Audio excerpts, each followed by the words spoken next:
Pere Galdós, uno de los grandes escritores españoles y mundiales, pues tenía una faceta musical poco conocida, pero para eso está otro intelectual actual que nos acompaña, Pedro Sulueter. Gracias por estar con nosotros. Muchísimas gracias a todos ustedes. No, es un placer, y obligado por otra parte, ¿puedes resumirnos, pues no sé, en un minuto así, de qué va el libro para que la gente se entere? Pues el libro va simplemente de que mi intención ha sido rescatar la gran sensibilidad que tiene Galdós con respecto a la música. Esa sensibilidad se trasluce en muchas de sus obras. Por ejemplo, al comienzo de Marianela hay un párrafo dedicado a la música que es una maravilla. En Miau, 3/4 de lo mismo, y en fin, así en muchísimas obras. Sí. Pero entonces yo lo que me planteé es una cosa, ¿por qué esa musicalidad de Galdós, ¿no? Y entonces empecé a rescatar una serie de documentaciones, una serie de escritos, y llegué a la conclusión de que efectivamente Galdós había aprendido música en su juventud, en sus 18, 19 primeros años, que fue los que vivieron Las Palmas de Gran Canaria, que fue donde nació. Y entonces al llegar a Madrid, ese tipo de conocimientos musicales que traía Galdós todavía se mostraron muchísimo mayores, porque hay que tener en cuenta de que Pere Galdós, cuando llega aquí, todavía no ha escrito ninguna de sus obras ni ha empezado a escribir los episodios nacionales. Nos encontramos que a los 3 años justos de llegar a Madrid, él ya le publican en la primera página del periódico, de uno de los periódicos, La Nación creo que era el título, las crónicas musicales de los estrenos de las óperas que se hacían en el Real. O sea, yo creo que una persona que llega a Madrid con 21 o 22 años, que era lo que él podía tener, y que ya a esa edad le publican las crónicas, tenía que saber mucho tenía que saber mucha música. Evidentemente después la cosa se va ampliando y llegamos al momento más importante, cuando él incluso llegaba a organizar veladas musicales en su casa.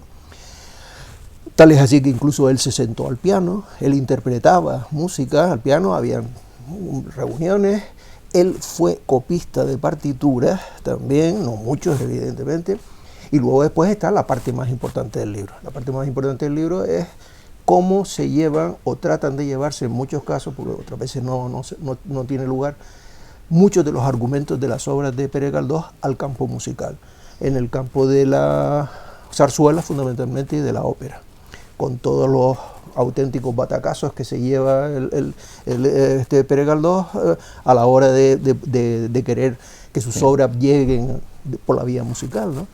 Eso es más o menos en líneas generales, ¿no? Tú eres paisano de Pere Galdós de Las Palmas, donde más o menos se ha reconocido, pero hablábamos fuera de cámara y es obligado a preguntarte lo que en Madrid, donde tanto vivió, donde tanto escribió, donde fue, no de manera oficial, pero casi el cronista oficial de la villa, no se le hace el reconocimiento en calles, en plazas, en muchas cosas, que incluso turísticamente interesaría.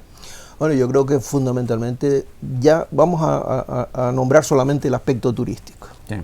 Yo solamente creo que un itinerario galdosiano en Madrid sería una especie de filón a objeto de atractivo turístico para esta ciudad. O sea, es inconcebible que no exista. Cuando vas paseando por la calle, como te decía antes, te encuentras un retrato de Galdós, un texto en una de las calles, te encuentras el Café Miau, te encuentras 20.000 citas que te recuerdan constantemente a Galdós. Y eso a mí particularmente es una cosa que me da mucha pena, porque es que Galdós, a mi juicio y con respecto a Madrid, es el gran historiador y la persona que mejor describe Madrid en la etapa en que él vive y publica todas sus novelas. El Madrid de su época. También internacionalmente, en mi opinión, de lego, de aficionado a la literatura, pero creo que no se le ha reconocido todo lo que fue un escritor, lo que debería estar a la altura pues de Dickens, de Víctor Hugo, de muchos. Si no hay que comparar, pero ¿crees que internacionalmente ha tenido la repercusión que bueno, merece? Ha tenido una cierta repercusión, por llamarlo así, ¿no? De hecho, existen grandes cantidades de asociaciones galdosianas en Estados Unidos, se realizan congresos internacionales galdosianos en Las Palmas de Gran Canaria, creo que son cada 4 años, y bueno, tienen un reconocimiento generalizado. Pero yo te voy a poner un ejemplo desde el punto de vista musical, que es lo que yo más así me gusta para comprender esto. Mira, es lo siguiente.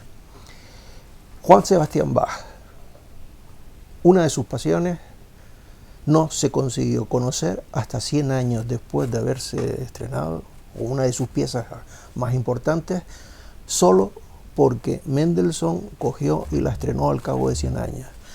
¿Qué ocurría? Que en ese tiempo sus hijos, los hijos de Bach, eran los famosos, el padre no. Pasados 100 años se puso de moda. Yo espero que con el tiempo también Pérez Galdós se ponga de moda. Además se lo merecería totalmente. Era un hombre anticlerical, de izquierdas clarísimamente. ¿Dónde militaría Pérez Galdós? ¿Dónde crees tú que podría militar hoy? ¿En qué partido político? ¿En qué corriente filosófica podría estar él ahora? Pues yo creo simple y llanamente que sería una persona muy feliz siendo totalmente independiente, como él siempre lo fue, dentro de sus criterios, a pesar de que él perteneció y fue representante en el Congreso sí, de determinados...